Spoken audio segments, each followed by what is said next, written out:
What is going on, guys? Welcome back to the channel and welcome to my review of Challengers, the most recent film from writer-director Luca Guadagnino, and it is starring Zendaya, Mike Feist, and Josh O'Connor. Now, I'm a fan of Luca Guadagnino as a director. I think he's a very talented director. His two most famous films probably being Call Me By Your Name and Bones and All. Personally, I loved Bones and All. I think that movie is one of the best of the past few years for sure.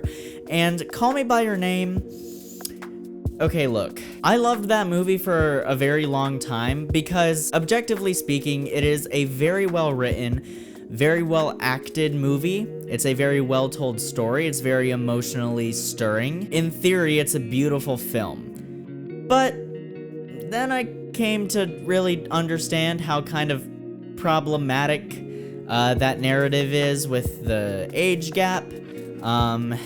And I just can't watch that movie without being super uncomfortable now, and also all the shit that happened with Armie Hammer in real life doesn't help. It would just be so much easier to, like, love that movie again if they just casted a younger character. I mean, I understand for that story and the story they were telling, the character needed to be older, but I don't know. Nevertheless, Luca Guadagnino is still a fantastic director. He's extremely talented, and this is a stacked cast. I mean, Zendaya, Mike Feist, Josh O'Connor, these are some of the best actors we have working in the industry today. I was previously a fan of Mike Feist's work on Broadway. Yeah, call me basic, but he originated the role of Connor in Dear Evan Hansen. Say what you want about Dear Evan Hansen. Mike Feist was amazing in it.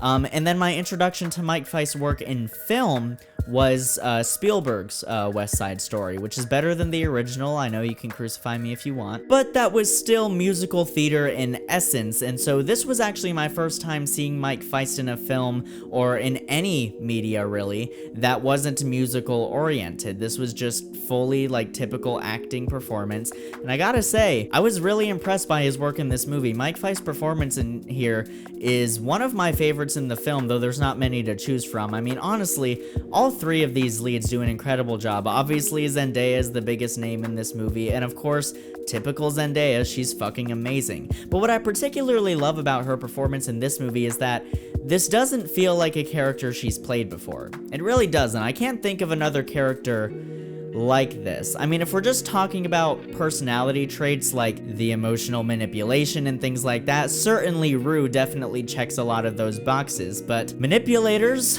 are a spectrum. No two manipulators are the same. I said two, but I put up four.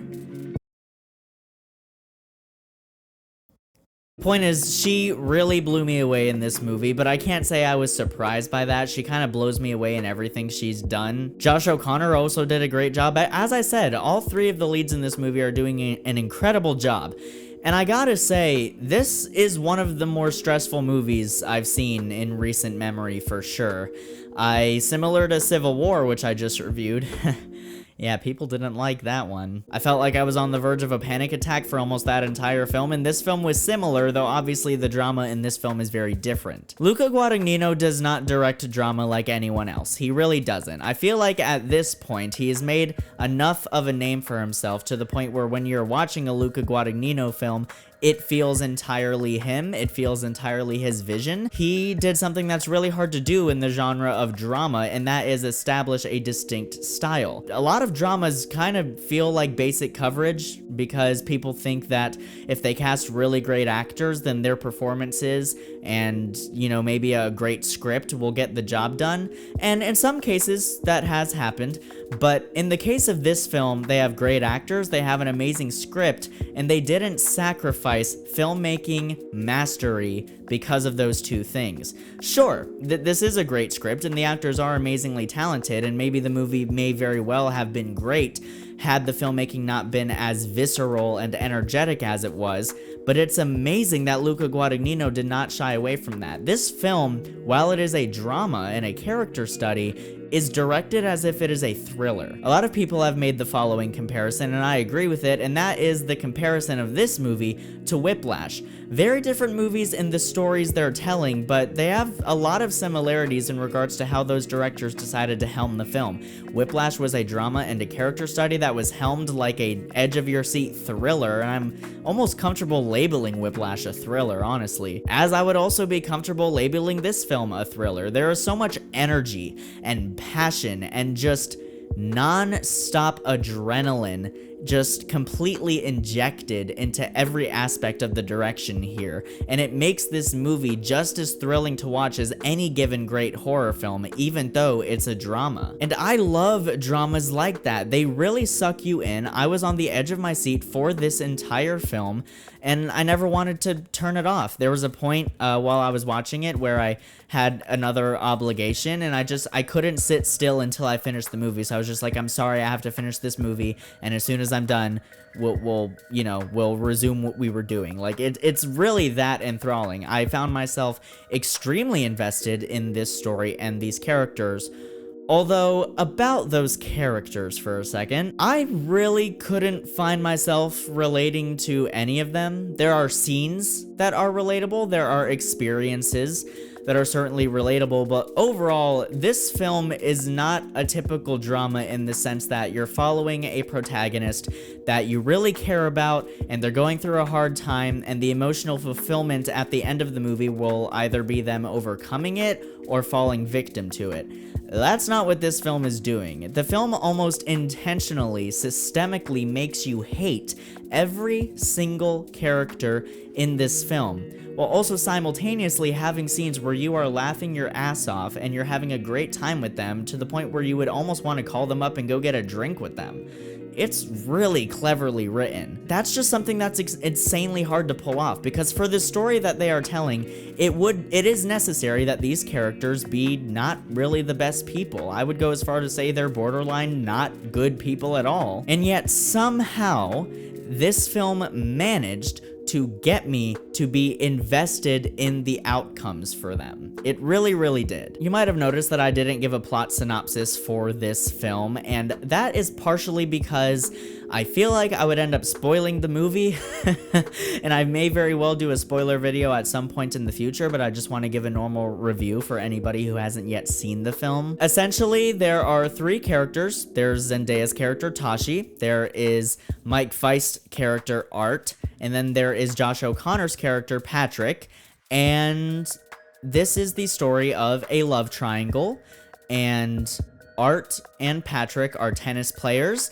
Tashi is also a tennis player. And a bunch of shit happens.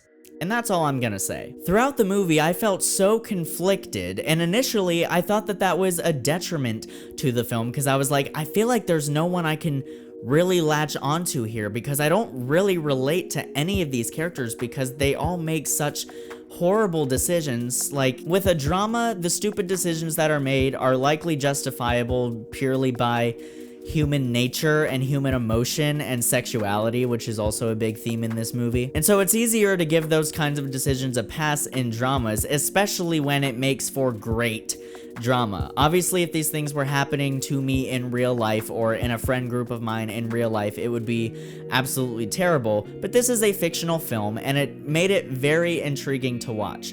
It's one of those movies where it's so intriguing and you get so just caught up in it just because the drama and the stakes of it are so high, and especially the order in which they choose to tell the story. We are jumping back and forth in time a lot in this movie, a lot like a tennis match. It feels very back and forth. You're constantly being thrown back and forth, and sometimes you just get lost in the chaos, but it never felt incomprehensible, and that's another very impressive aspect of this movie. The storytelling style that this movie employs, and a lot of other movies, is very hard to pull off, but they really pulled it off in this movie. And about those tennis matches for a second, they were helmed beautifully. These are my favorite tennis matches I've ever seen in a film. Granted, there's not as many movies about tennis as there are about football or baseball or, other sports. So there may not be that much of a pool to draw from, but I don't care. Out of all the movies I've seen where tennis is a central focus of it, This is probably the best, especially when it comes to the way the tennis scenes are handled, because watching tennis on TV can be kind of boring, sorry to any tennis fans out there, but the way that this film just infused so much life and adrenaline and energy into it, once again, that's calling back to the brilliant direction of this film. There's times when the camera itself seems to be attached to the tennis ball, and you are literally being whacked back and forth across the tennis court. The camera's just spinning around. Yeah, if you get motion sick very easily, maybe skip this one. And obviously all of those choices were very intentional for the themes and the emotions of the story and certain things that wanted you to be feeling in certain moments. I mean, even typical argument and conversation scenes between characters in this movie are filmed like the tennis matches, whip panning back and forth. And it really kept a similar level of energy throughout the entire film that it has in those tennis matches. But as I was saying, while obviously those choices are intentional for the purposes of the narrative and the story, I also feel like it's the film recognizing that most people, I don't want to say most people, but a lot of people aren't that entertained to watch tennis on TV. Seeing it in person is obviously a lot better, but I think this film knows and is acknowledging that, like, hey, look, we get it. Typically the way tennis is filmed in real life is not that intriguing, not that thrilling, doesn't really keep you glued to the screen. So we're gonna give you this. And it really paid off. All the tennis matches in this film that actually had stakes to them were extremely tense. And the entire film, as I said, is handled like a tennis match. Jumping back and forth, falling into chaos. Even normal argument scenes, like I said, are filmed like tennis matches. And in that way, it feels like a very cohesive, very tight vision that is just told remarkably well. I was legitimately sweating for the climactic tennis match in this movie. Like, towards the end of this movie, when the stakes are the highest they have ever been, because this movie is covering years of these characters' lives, and the finale of this film is one of the tensest scenes I've seen in a film in a very, very long time. Speaking of sweat, this is a very sweaty movie. For many different reasons. Characters are sweating in many different scenes for different reasons.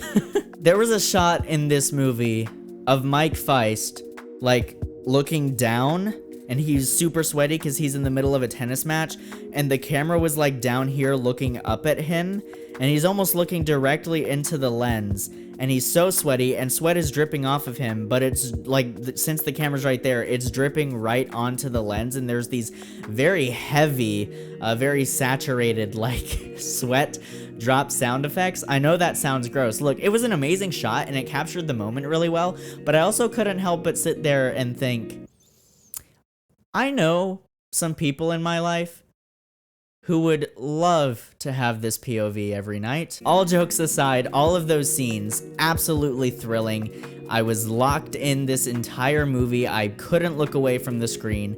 It's one of the most intriguing and entrancing and enthralling dramas that I have honestly ever seen. And honestly, I think this might be my favorite from Luca Guadagnino. It's by far his most fast-paced film for sure.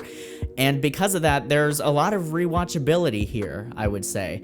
I mean, I've only watched it once, which was literally just like an hour or two ago, but I want to rewatch this movie like right now. I was so caught up in all the drama. It was so just investing to watch, and the writing and the dialogue and the acting was so good. This is yet another movie like Civil War that I want to share with people. Everyone I know, I just want to sit them down and let them watch it. Whether or not they like it is beyond me. I just want to ensure that they have seen it so that they know that filmmaking like this is out there in the world, because a lot of movies kind of just feel like basic coverage.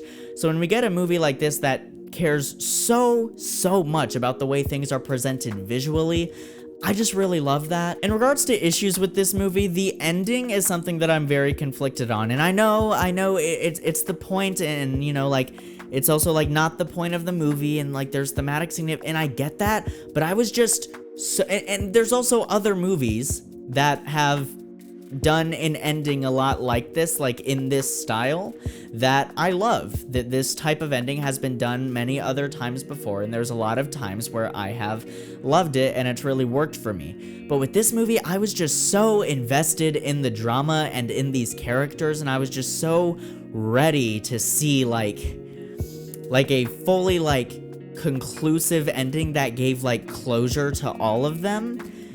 And without spoiling anything, this movie doesn't give you that exactly. There are certain interpretations that would give you that. I have one in my own head that kind of makes me want to lean positive on it, but I don't know. I can't help that I'm feeling this way. Still looking back on it, I feel very conflicted on it, and I don't know if I'm as big of a fan of it. Also, the soundtrack for the film, while great, I feel like sometimes is a hindrance on more emotional scenes. Now, there's times when it really works and it's very unconventional, and it's like, oh, okay, this is a choice, and then you're like, okay, is this gonna work? And then you keep watching the scene, you're like, okay, yeah, no, I'm actually digging this. But there's other times where I feel like it doesn't work, even though they're using it in the same way they used it before. But in a sense, I feel like that's why sometimes it doesn't work, because it can get to a point where it feels kind of overutilized. And as I said, even though the soundtrack is very good, a lot of the tracks sound exactly the same. The soundtrack for this movie was composed by Trent Reznor and Atticus Ross. Very, very well-renowned composers. They did The Social Network. If you don't know who they are, that's an iconic soundtrack. But at a certain point, it just felt a little spammy. You know what I mean? It didn't really take me out of the movie, and it's certainly an unconventional choice, and I can appreciate it, but again, like I said with the ending, there's certain feelings about it that I can't help that I'm naturally feeling, and every now and then it sort of warranted a bit of an eye roll, and I was like, okay, yeah, I mean, I get it, it works, but you're kind of doing this a lot. It kind of feels like you're over-relying on it a little bit. And for my last point, going back on those characters, everyone in this movie is insanely toxic. This is a very unconventional way to tell the story of a love triangle, and the characters populating that love triangle, none of them, as I said, are really the best people, and there's a ton of betrayals and just screwing each other over, and also just screwing each other. That, as I said earlier, at a certain point, you kind of find yourself hating every single one of them, but then in the next scene, you find yourself rooting for certain members of this triangle, and then in the other scene, you find yourself rooting for other people who are involved, and it's very conflicting in that way, but that's also kind of the point. This movie is supposed to make you feel the same chaos and back and forth that all these characters are feeling. This is a messy triangle, and it is handled with a surprising level of maturity. A lot of times love triangles in media can become very cringy and, just cringeworthy, and you roll your eyes, but not the case here.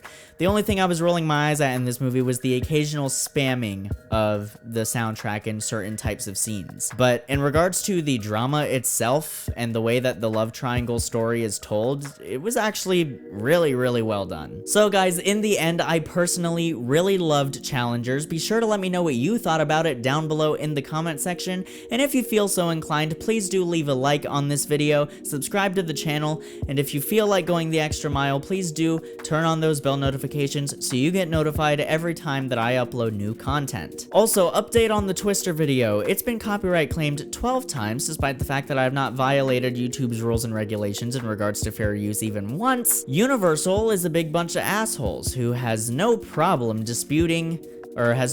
rejecting disputes from a creator like me who has no voice, basically. But don't worry, guys, I am working my ass off day and night to make sure that I get that video to you. It was a passion project, as you guys know. I spent months working on it. I will make it viewable somehow, some way. Hopefully very, very soon. You just gotta bear with me on that one. Guys, thank you so much, as always, for watching. I will see you in the next video, and until then, keep writing, keep shooting, and keep editing.